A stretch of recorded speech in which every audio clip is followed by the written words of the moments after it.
I'm Emily. I'm a licensed clinical social worker, and I specialize in working with teenagers doing therapy.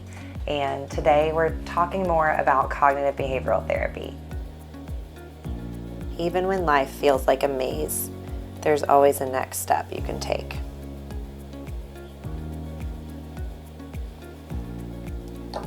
The first concept that I like to introduce to my teenagers is this idea of mindfulness. So I am an artist and I often draw pictures. This is definitely one of the times when I bring in images. And so I'll have a little stick figure looking at a tree and having a thought bubble and thinking about school, friends, sports, grades, all the things. And then I'll have another stick figure looking at the tree and has a thought bubble, and it just has the tree drawn into the thought bubble. And so on one side you've got somebody whose mind is very full, and then on the other side you've got somebody who is being mindful. And so being present with the moment, just seeing what you see and not judging it. And so judgment kind of has a negative term or negative vibe when you hear it, but it just means saying that something is good or bad, something is right or wrong, giving it a negative or a positive connotation. And at that point, you're outside of being mindful. You're bringing in a lot more to the table than just there's a tree. It's like, oh, there's a beautiful tree, or that's an ugly tree. That's judgment. So being mindful just means being present in the moment without judgment. There's a children's book about mindfulness that I refer to a lot, and it talks about the panda that walks around very much so in the moment. When he's working, he's working. When he's eating, he's eating. When he's playing, he's playing. And he's able to be fully present and therefore is very peaceful.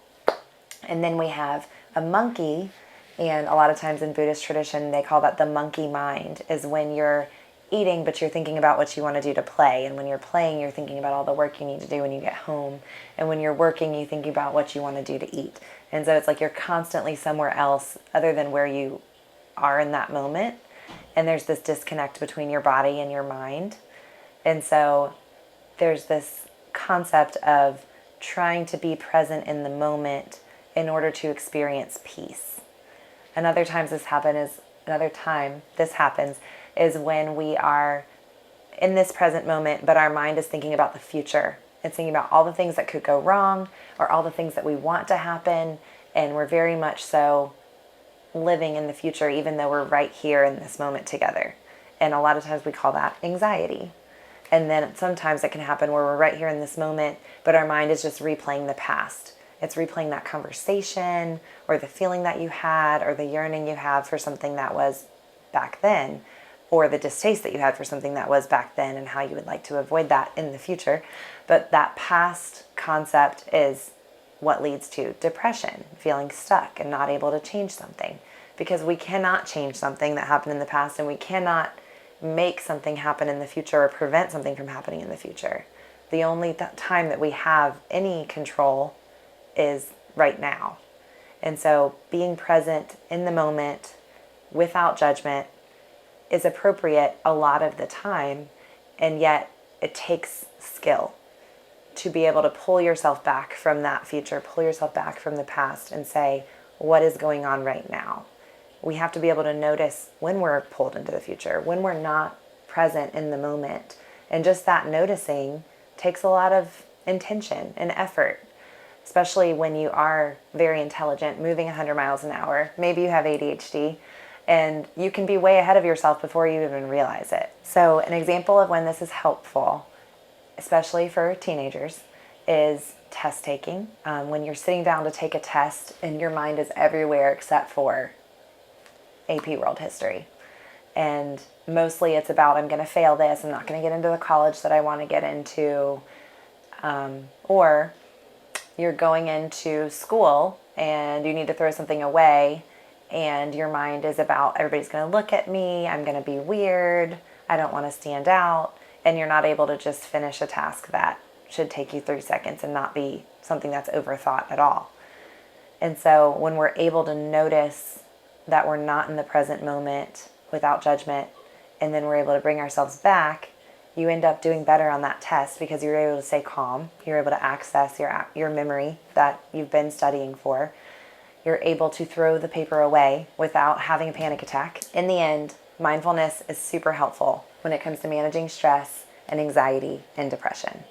So let me tell you more about it. Building an awareness of the present moment. Often I'll bring in a prop. So I'll hold out a pink feather and a blue pair of scissors. And I'll say, which one do you like better? And my client will say, the pink feather. And I'll say, okay, what was going on in your body or your mind that told you that that's the better choice? And they'll be like, I just liked it. Okay? So let's notice it a little bit deeper. I'm just curious if there's anything else that signals it. So I'll give them another example, 2 more objects.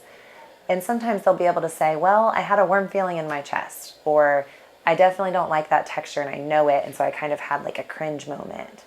And so then we're starting to key in to this moment and what's going on that's telling you that judgment. And we can kind of take a, go back in the step of, okay, let's just be in the moment without the judgment. And so almost having them describe to me, if we're thinking of somebody who triggers them. So let's think of like the librarian at your elementary school that would call you out and it was so embarrassing.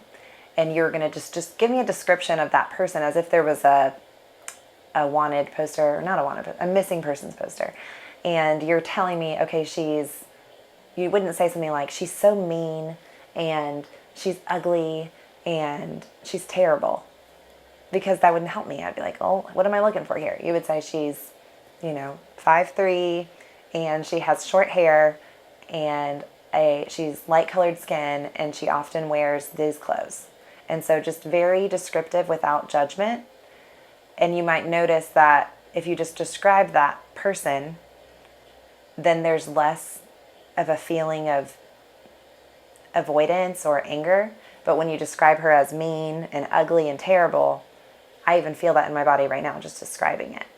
And so if we're trying to notice our thoughts and how they're affecting our feelings and how they're affecting our behavior, we can get curious about, does it change my overwhelming feeling about going to school because I'm thinking about the terrible, mean, ugly librarian?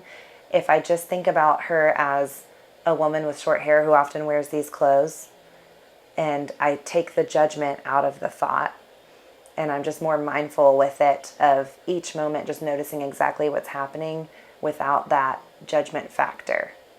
And so that's an example of how we can use cognitive behavioral therapy to reduce our true feelings and symptoms of overwhelm and anxiety in the moment. Another way that I introduce cognitive behavioral therapy and mindfulness with my clients is I'll have them notice their body parts. We call it a body scan. So starting with the top of your head, I'll say, okay, I want you to imagine, just notice if you can feel anything going on in your head. Can you feel your eyebrows or the space between your eyes? Can you feel the tension in your jaw? I might even have them clench their jaw and then relax it. Relax their tongue and notice the difference between those two feelings. I'll have them scrunch up their shoulders to their ears and hold it and take a breath. And then when they exhale, have them push their shoulders down away from their ears and notice that sensation in their body. And it's a lot of noticing. We say that a lot in therapy. I just want you to notice that. I just want you to be curious about that. Because our main goal is that you would understand yourself. You would understand, oh, my body's telling me that I'm anxious because my shoulders are scrunched up, or I've been clenching my jaw. So either I'm having thoughts, or I'm in an environment, or I'm doing something that's giving me this anxiety and a lot of times it's because it's opposite of like my true values, and that's a feeling that we want to pay attention to. So all of this curiosity is to help us understand ourselves, help us understand our feelings, understand our behaviors, and a lot of times correct our thinking. Our thoughts a lot of times are just like a brain. I like to use a prop of a whole I use a planner in my office. It's a planner with a bunch of crayons in it, and I'll pop them out, and it's kind of like whack-a-mole. So you'll say, okay, here's a thought, I want to ride my bike, I want to eat ice cream, I wonder if I died today, what would happen? And those are just random thoughts that are coming that you don't have any control over. But I like to imagine that that's your brain, and then here's your heart underneath, and it's more of the one that decides what you think is important and what is helpful and what is true. And so when the thought comes up, like, everybody hates me, and then you look at that and you're like, yep, that's not true. And you kind of pop it down and you wait for the next one. And in that way, you're managing what thoughts you're hanging on to, but you have to be able to slow down and notice what the thoughts are, the automatic thoughts, things that are just coming up, and notice how they make you feel. So there's this invisible space between thoughts and feelings, and CBT really works with you to try to slow down enough to notice what those are. So I want to talk to you about relaxation. A lot of times relaxation is a big part of mindfulness. People will say, if you can be mindful, you can relax. And the story I was telling earlier of, if you are able to be in the moment, then you'll feel at peace. Because if you're constantly ahead or behind and you have no control in those areas, you're going to feel out of control. So in order to feel most in control and most at peace is being able to be fully in this moment. And it's really nice when I am in this moment with my clients in my office, because I'm able to say, we're here together right now and we're safe. And it might happen that somebody were to burst through that door right now and we would freak out. Our whole body would go into action, and we'd either be jumping out the window or we'd be fighting. And then let's say that they just had a water gun and they were shooting us with it. It's like, everything would relax. We might then lash out in anger, like, what the heck? Why would you do that? But usually it's like, okay, we're able to rest and be safe again.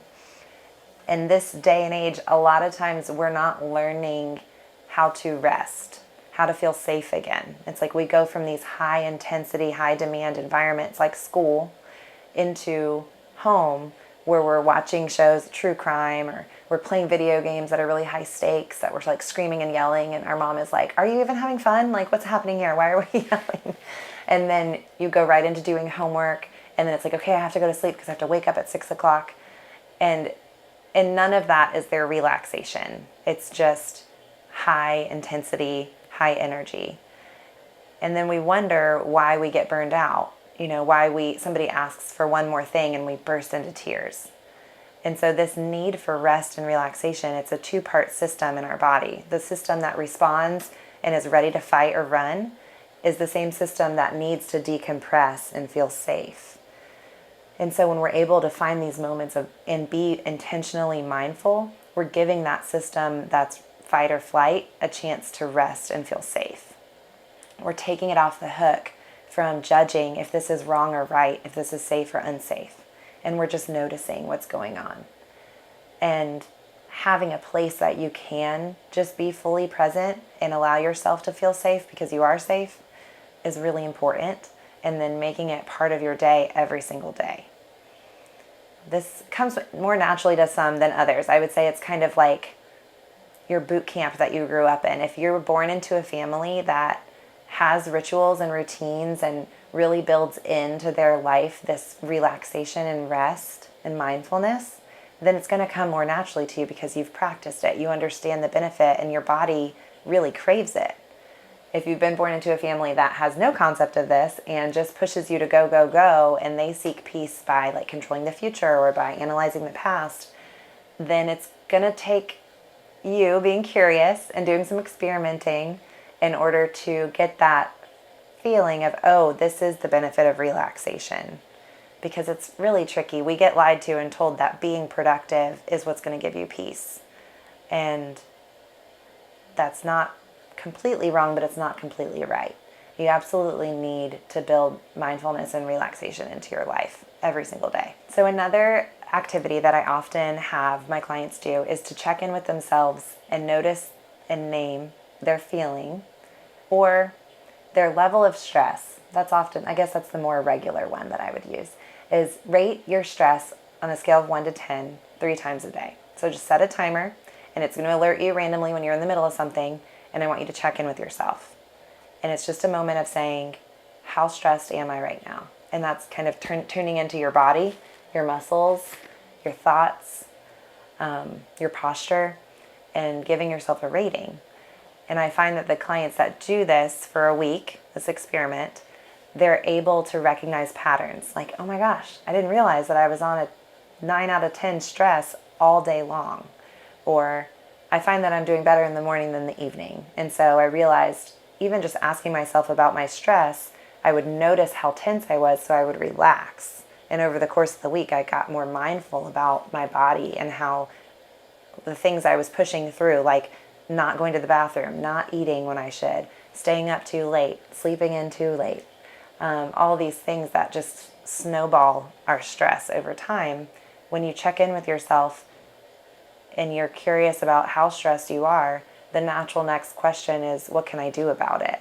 And just making these little changes tends to help a lot. So we were talking about the fight or flight response. Learning this muscle of mindfulness, of being able to check in with yourself, notice how your body's feeling, notice your thoughts, notice your behaviors, then you're able to stay regulated.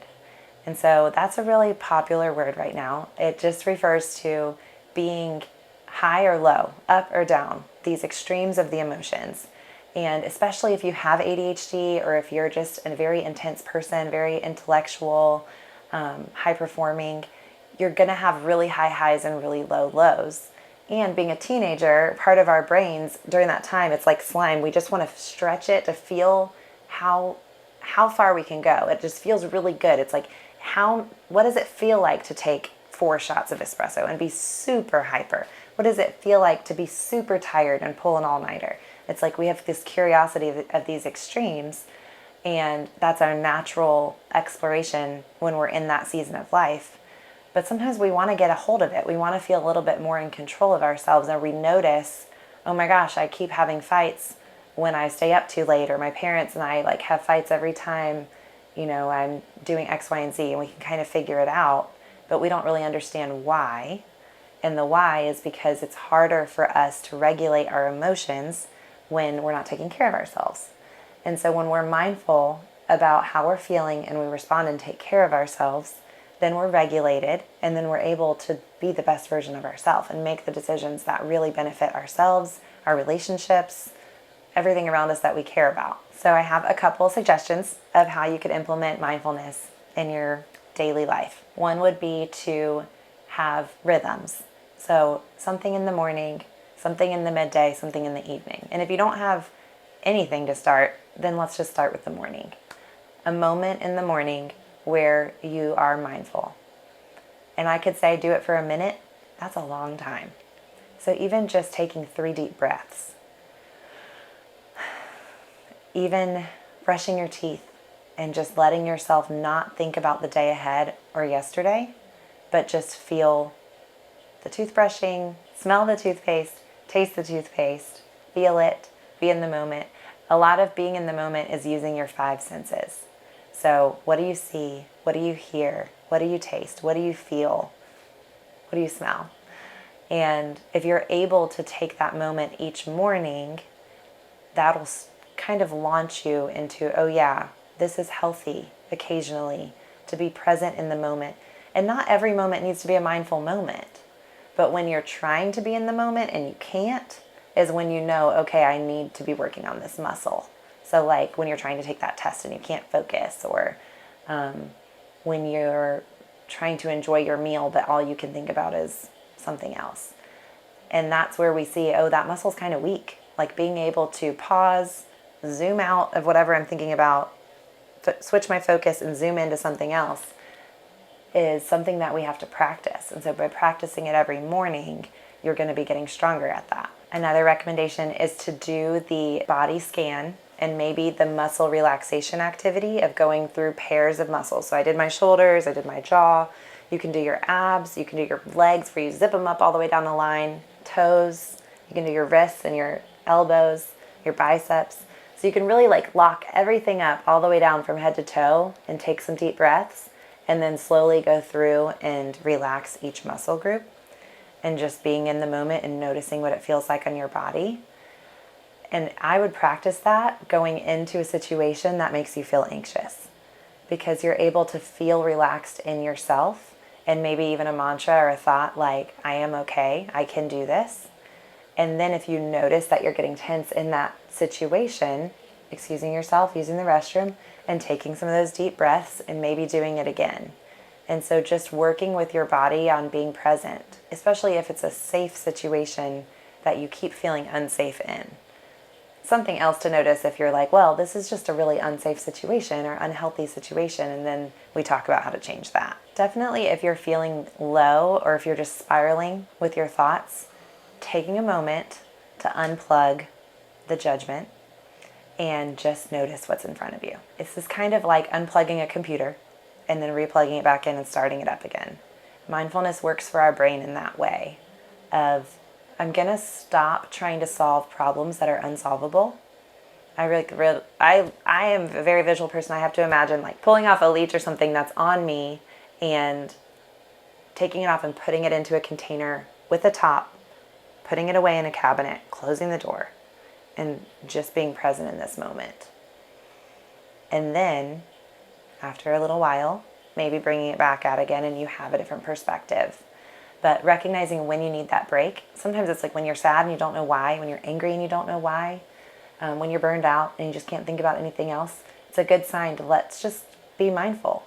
And it's like, okay, well, what do I do with that minute? If I'm trying to have a mindful moment, focus on those 5 senses again. Find something, if you like blankets or pillows, just having something to hold, having a blanket that's soft, smelling a candle, playing a song. These are all ways that you can just be present in the moment and notice it. And I would, again, just start with 30 seconds, 1 minute. It's a long time. It feels like it's short, but when you're just noticing the moment, it takes some muscles.